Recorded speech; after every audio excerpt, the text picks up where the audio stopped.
こんばんは、シンパイロットきょうきょうです。今日の動画はまた新しいフライトシム用のハードウェアをチェックしていきます。お家に自分だけのフライトシムのセットアップを作りたいって思っているのなら、これは見逃せないアイテムです。それがこの WingFlex FCU キューブプラス EFIS キューブです。早速確認していきましょう。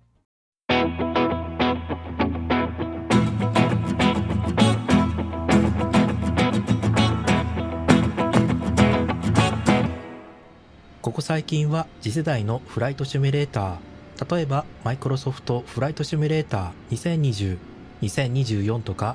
X-Plane 12みたいなものが出てきてから、フライトシムのハードウェアがすごく盛り上がってきているように思います。昔はヨークとかラダーペダル、FMS ユニット、FCU ユニット、コックピットパネルみたいなリアルなハードウェアはめちゃくちゃ高くて、しかも作っているメーカーも少なかったんです。でも次世代シムがリリースされてから数年が経ち、シミュレーターをやる人がすごく増えてきたおかげで、ミニコックピットとかウィンウィングみたいな新しいメーカーがどんどん新しい製品を出してきて、ハードウェア業界にも競争が生まれ、普段フライトシムを楽しんでいる私たちでも手が出しやすい値段になってきました。さあ、そんな中でWingFlexさんがどんなものを出してきたのか一緒に見ていきましょう。ちなみにこちら、なんとWingFlexさんからのご好意により FCU キューブと EFIS ユニットを2つご提供してくれました。本当にありがとうございます。ちなみに価格は FCU キューブが公式サイトで 29,000 円プラス送料、Amazon では 38,600 円、EFIS が公式サイトで21,600 円プラス送料となっています。まだ箱も開けていない状態なので、さっと開封してどんなものが入っているのか、触り心地とか形とかも見ていきましょう。そうそう、私はWingWingさんのユニットを以前にご紹介し、それに今はミニコックピットの FCU も持っているので、動画の後半でサクッと比較もしてみようと思います。じゃあ早速見ていきましょう。各ユニットはちゃんとした化粧箱に入っています。最近ってシンプルな箱に入っていることが多いので、こういうちゃんとしたパッケージングは嬉しいですよね。箱を開けてみると、マニュアルというかクイックインストールガイドが入っています。なんかこれ差し込むだけで使えるプラグ&プレイに対応しているようです。あとは USB ケーブル、ネジ、ブラケット、そして本体が入っています。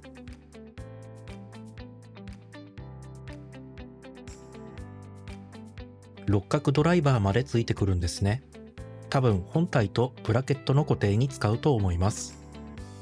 ブラケットにはゴム製の滑り止めがついています。本体を浮かせて取り付けるような感じになるので、他のデバイスと一緒に固定したい場合には不向きかもしれませんが、平らなデスクでの使用には適しています。さあ、いよいよ本体です。ちょっと小さいかな。WingWingのようなフルサイズではなく、かなりコンパクトなユニットです。ミニコックピットのサイズに近いかもしれません。触ってみた感じ、アルミっぽいハウジングです。WingWingさんがプラスチック製であるのと比べて高級感があります。フロントは硬いプラスチックで、背面には USB コネクターがあり、ブラケットは底面にネジで取り付ける感じです。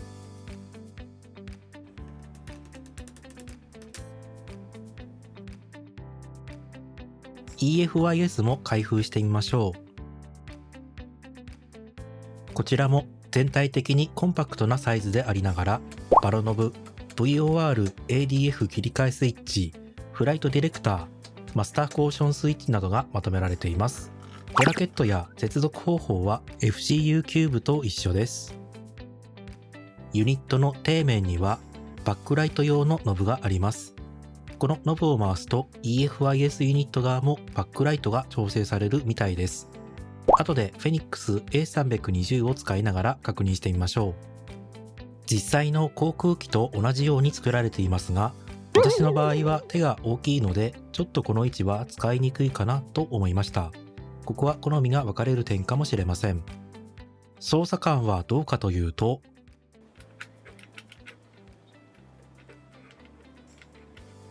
ボタンの触り心地はいいですね。部品の一部が日本製ということもあって、オートスロットルはダブルクリックできるし、カチッという音もします。その他のボタンにもしっかりとしたクリック感があります。スピードとかのノブも引っ張り出したり押し込んだりするとちゃんとスプリングで戻ってくるし、感覚は良好です。ただ押す時に少しぐらつく感じがあるので、ここは改善してほしい点です。ミニ FCU とは違って抵抗がかなりあり、ノブを回すのにも少しだけ力がいります。全体的に FCU キューブプラス EFIS は本物を模したウィンウィング製のユニットとは違い、とてもコンパクトにできています。それでちょっと微妙と感じる人もいるかと思いますが、デスクが狭い人とかにはこのコンパクトさがぴったりだと思います。では実際にシミュレーターと接続して動作を確認してみましょう。この2つのユニットを使うためには WingFlex さんのウェブサイトから専用のアプリケーションのインストールが必要です。アプリ起動後にユニット本体のファームウェアを更新したところ、プラグ&プレイですぐに認識してくれました。早速 Phoenix A320 を使って適当な空港に出現させます。FCU キューブはこの機体以外にフライバイワイヤー A32NX やイニビルズ A320 ファミリー、ヘッドウィンド A330 ネオにも対応しています。まだ電源を入れていないのでユニットのバックライトは点灯していません。ここから外部電源をオンにすると、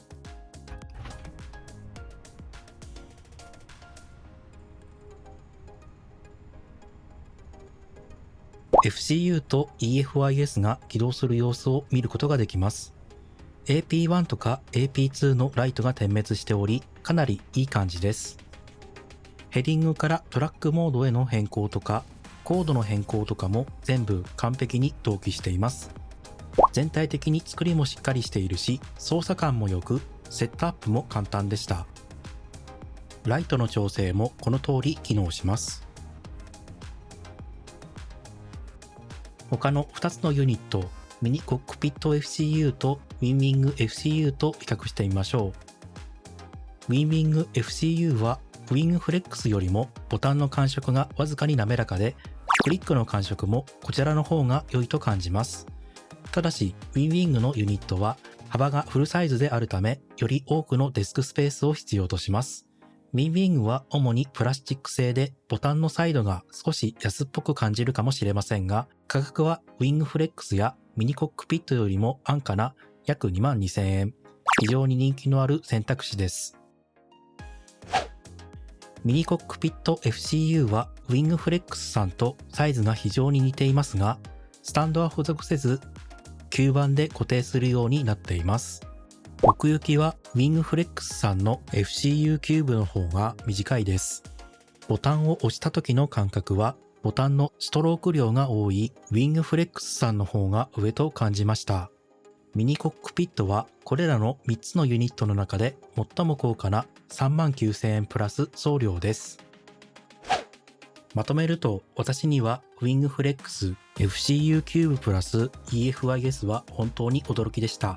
コンパクトな形は皆さんが気に入るかは賛否両論あるかと思いますが、デスクにたくさんの製品を置くとなるとスペースはすごく大事です。